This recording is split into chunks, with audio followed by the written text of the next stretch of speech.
संस्कृत सभी भाषाओं की जननी है और भारतीय संस्कृति की संवर्धक भी है। संस्कृत प्रसार के इसी विचार को लेकर सर्वत्र संस्कृत एवं आधुनिक भव संस्कृत वद अभियान के अंतर्गत हरदोई की बहुभाषाविद साहित्यकार डॉ. मिथिलेश कुमारी मिश्र, पूर्व निदेशक विहार राष्ट्र भाषा परिषद एवं विहार संस्कृत समाज की महासचिव का जयंती समारोह आज 03 दिसंबर 2023 को अभियान के राष्ट्रीय अध्यक्ष डॉ. मुकेश कुमार ओझा की अध्यक्षता में संस्कृत साधक सम्मान समारोह आयोजित हुआ। उत्तर प्रदेश हिंदी संस्थान लखनऊ के निराला सभागार में हुए जयंती व संस्कृत साधक सम्मान समारोह का उद्घाटन संस्कृतज्ञ डॉ. अनिल कुमार सिंह, विशेष सचिव, गृह ने किया।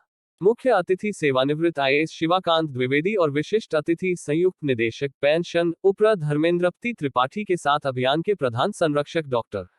अनिल कुमार सिंह संयुक्त रूप से हरदोई जनपद से लेकर लखनऊ, दिल्ली, पटना सहित देश भर से आने वाले संस्कृतज्ञों को डॉ.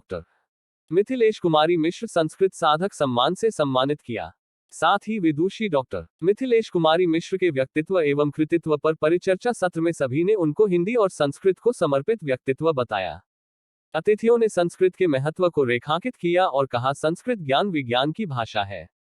कहा साहित्य, दर्शन, ज्योतिष, गणित, विज्ञान के गूढ़ तत्व को जानने के लिए संस्कृत को समझना होगा। अतिथियों के साथ संस्कृत परिचर्चा सत्र में नव नालंदा विश्वविद्यालय पटना के गंगा देवी महाविद्यालय पटना की सह आचार्य डॉ. रागिनी वर्मा और अरविंद महाविद्यालय दिल्ली विश्वविद्यालय के सहायक आचार्य पी. कुमार सहित दिल्ली पब्लिक स्कूल लखनऊ की प्रवक्ता डॉ. अंशु शुक्ला व हरदोई के ख्यातिलब्ध कवि वेदव्रत वाजपेयी का व्याख्यान हुआ और काव्यपाठ भी हुआ। परिचर्चा में पटना के संस्कृतज्ञ डॉ. अनिल चौबे व उपासना आर्या, नगर पालिका कन्या महाविद्यालय कासगंज एटा की प्रोफेसर डॉ. किरण प्रकाश और दिल्ली विश्वविद्यालय की नीलम खाशा, ब्रिजेंद्र कुमार व संस्कृतज्ञ डॉ. शैलेंद्र सिन्हा सहित रांची विश्वविद्यालय की मनीषा बोदरा, लखनऊ की डॉ. मंजूलता चौहान, मथुरा की प्रेमलता आदि संस्कृतज्ञ वक्ता के रूप में विचार रखे। संस्कृत दैनिक नव प्रभातम की संस्थापक सलाहकार संपादक, संस्कृत को जन मन तक पहुंचाने के लिए कानपुर से दैनिक संस्कृत समाचार पत्र नव प्रभातम के प्रकाशन की संस्थापक सदस्य सलाहकार संपादक रहीं। थाई रामायण, श्रीराम कीर्तिम व प्राकृत की गौड़ बहो की प्रथम हिंदी पद्यानुवादिका। अभियान के संरक्षक महेश मिश्र के अनुसार साहित्यकार डॉ.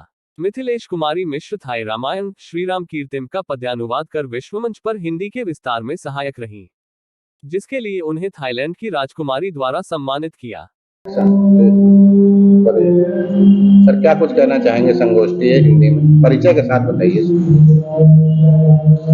यहाँ हरदोई नगर में मिथिलेश कुमारी मिश्र महाभागा ये बहुत बड़ी विद्वान विदुषी हुई हैं, जिनका कार्य क्षेत्र पटना में रहा है।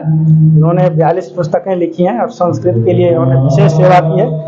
हिंदी और संस्कृत दोनों भाषाओं के विदुषी थे और संस्कृत और भारतीय संस्कृति के लिए इनका कार्य स्मरणीय है और इनका कार्य क्षेत्र पटना में रहा है, लेकिन उनका जन्म स्थान जो है हरदोई में है, तो इसलिए पटना में भी उनका जयंती मनाई जाती है और यहाँ उत्तर प्रदेश में भी हरदोई में भी पिछले साल मनाया गया था। और चूंकि ये लखनऊ विश्वविद्यालय से ही पढ़ी लिखी थी, यहीं से उन्होंने PhD किया था संस्कृत में, इसलिए इस बार लखनऊ में ये आयोजन किया गया है।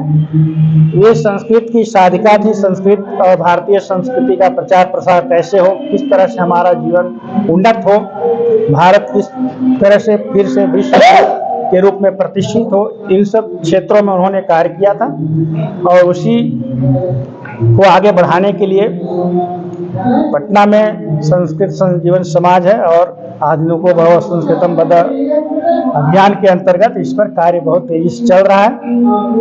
इंटरनेट के माध्यम से प्रत्येक महीने में 10 दिन का शिविर आयोजित होता है, जिसे हमारे मुकेश ओझा राष्ट्रीय अध्यक्ष हैं, इनके द्वारा इसका आयोजन किया जाता है और इसमें पूरे देश से और विदेश से भी लोग जुड़ते हैं। भारतीय ज्ञान परंपरा को उसमें बताया जाता है, संस्कृत सीखने के लिए बताया जाता है, संस्कृत भाषा को सरल रीति से सीखने की विधा बताई जाती है। साथ ही जो संस्कृत में उत्कृष्ट ज्ञान है, विज्ञान है, हमारे वेदों में, शास्त्रों में, दर्शन शास्त्र में इत्यादि सभी क्षेत्रों में जो भी भारतीय उत्कृष्ट ज्ञान है उसको उसके बारे में भी बताया जाता है। इस तरह से ये शिक्षा और संस्कृत, भारतीय संस्कृति के विकास के लिए, अपने जीवन को उन्नत बनाने के लिए ये कार्यक्रम चलता है, जिसके लिए हमारे अध्यक्ष वहाँ से पटना से आए हुए हैं। आज 25 लोगों को सम्मानित किया गया है और इस सम्मान का अर्थ है कि केवल एक ही व्यक्ति यदि संस्कृत भाषा का प्रचार करेंगे, सिखाएंगे तो संभव नहीं है।